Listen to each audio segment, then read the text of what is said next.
Très attendu, Joe Biden, le président américain, a fait une brève escale à la COP27 pour donner en exemple son plan colossal pour l'action climatique aux États-Unis. Or, Joe Biden demeure sous pression pour augmenter l'aide aux pays pauvres en première ligne du dérèglement climatique. La crise climatique menace la vie même de la planète, a-t-il mis en garde, assurant que les États-Unis allaient respecter leur objectif de réduction d'émissions d'ici à 2030.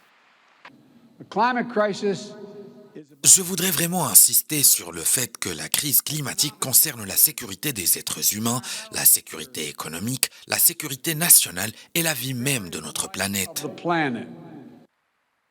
Conforté par les élections de mi-mandat, Joe Biden entendait faire valoir les 370 milliards de dollars de son plan d'investissement consacré au climat, le plus gros chèque pour l'environnement jamais signé aux États-Unis. Dans ce sens, il a appelé les autres pays à faire eux aussi le maximum pour lutter contre le réchauffement climatique. Tous les pays doivent faire beaucoup plus. En cette réunion, nous devons renouveler et relever nos ambitions climatiques.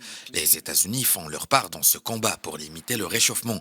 Je prie pour que tout le monde en fera autant. Le président américain était aussi très attendu sur la solidarité financière avec les pays les plus affectés par le changement climatique et pour cause, Washington n'a pas encore tenu ses engagements dans le cadre de la promesse des pays riches de fournir un financement annuel de 100 milliards de dollars aux pays pauvres pour lutter contre les émissions et s'adapter au changement climatique. Dans un contexte de multiplication des catastrophes climatiques, sécheresse affectant les récoltes, canicules, méga-feux, inondations, les pays les plus touchés réclament désormais des fonds pour les pertes et dommages subis.